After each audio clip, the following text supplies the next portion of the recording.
Welcome to another speed drawing session. This is a 3.5 hour illustration that I've condensed down to about 10 minutes. So everything's going to be going by really quickly.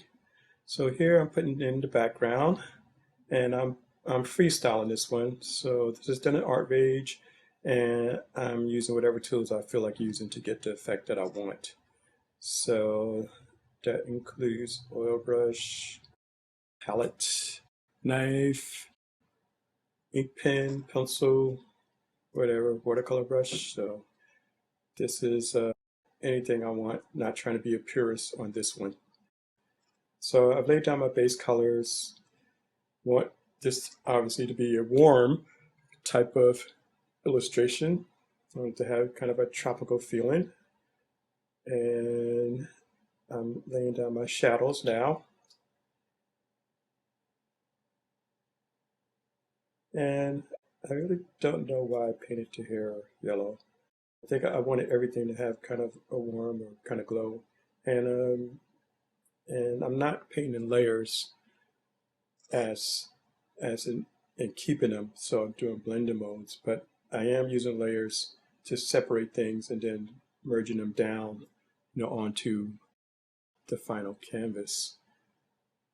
So that's a method that I found has been pretty effective to work with. Now this color here, this is color I'm using like to warm up the shadows. So you can see it gives the shadows kind of a glow and it's not so dull. It's a pretty good effect.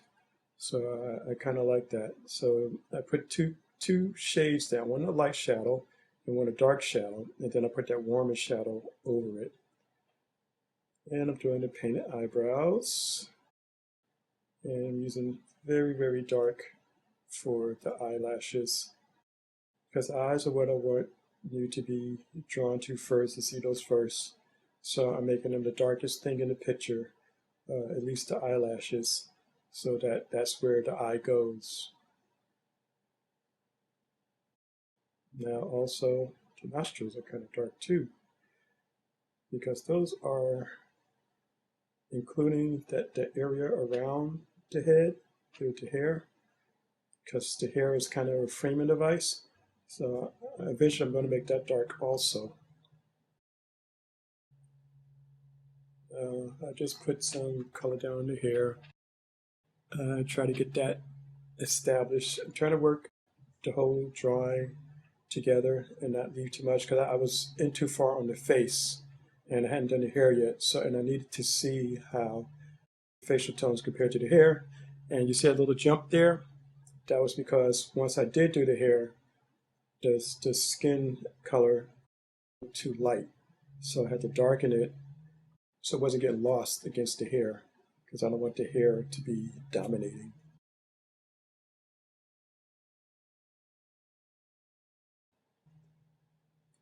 So that's why I darkened it. And now I'm going back in and trying to warm it up a little bit, because when I darkened it, I lost a little bit of what I was going for with the warm color glow. It's still there, but it's too dark. And now she's kind of blending in the background, which again is not something that I want. So now I've got to kind of change the tonal value and saturation, and also be a little bit more aggressive with my shadows. And the nose I have pretty good. I was kind of happy with the nose, but then I just started messing with it, and finally I lost the nose. So the nose was giving me trouble, because I just didn't know when to quit. I should have just left it alone. Okay, so now I'm bringing up the lips.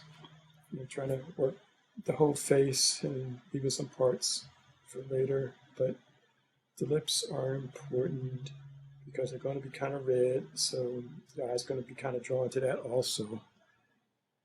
I mean, it's not a bright red. So that's one thing I did want. I didn't want a bright color on the face. And so now I'm just continuing to just kind of fix this up and bring back some of what I lost and add a little bit more shadows and roundness to the face. And I use the palette knife a lot to blend the oil brush colors. I kind of like that. I use the wet blur effect on that. And as you can see, I'm getting some sharp shadows. See, I used the palette knife there on one side of the shadow, and it kept it sharp on the other side. And that's where you see now I'm back to the nose again. I just kept going back. This time I think I got back a little bit closer to what I wanted, but it wasn't exactly it. Again, I'm working the palette knives. So while that happens, speaking of knives, do you know some people get plastic utensils and wash them and save them? I mean, the whole purpose of plastic utensils, for me, I buy them because I don't want to wash dishes. So if I'm using a plastic knife or spoon or fork, it means I don't want to wash anything. I already have silverware. So why wash the plastic stuff? Defeats the purpose. That's all I say. Just throw it away. Don't let stupid things become precious. It's not saving any money by saving plastic utensils. Just if you're gonna wash it, just use the silverware. Okay, so now I think I've warmed it back up to where I need it to be. So but now maybe a little bit too warm. It's kind of has too much of the color in the background, which is not what I wanted. So I'm going a little bit with the highlights now, starting that effect. I want to pop that out from the hair and using some dramatic highlights on the side of the nose, edge of the face. And I did some over the top of the lip, and then I softened that. There you see there.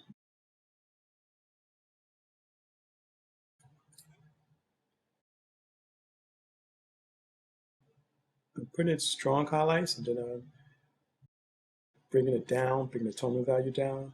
I usually do the highlights in a couple of passes.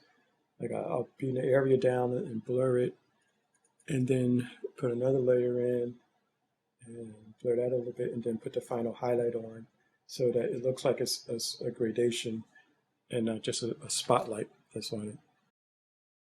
So the eyes, we kind of just has some light color eyes. So I was trying to be careful not to go too dark with the eyes, but I didn't want to go too light with them either. So I think I found a good balance there.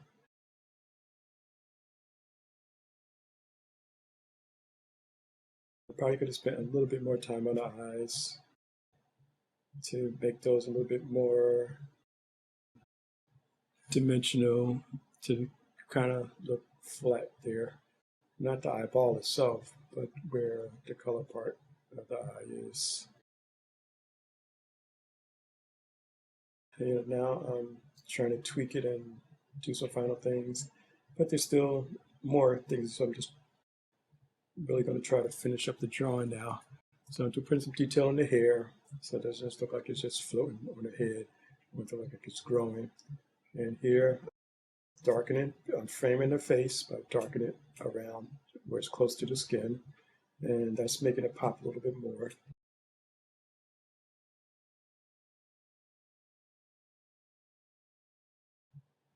And then I decided, I had an ideal to kind of go with different colors in the hair, but now it seems to be too much, so now I'm just darkening the hair there. And I had a previous made a stencil of some tree leaves, so that's what I put in right there. And I made a stencil of the hair to kind of help me with the little strands. And I previously made a stencil of the earrings. For some reason, I really like these round hoop earrings on women. I don't know why, they just seem so sexy to me. And I put those on her here. And she does wear them also.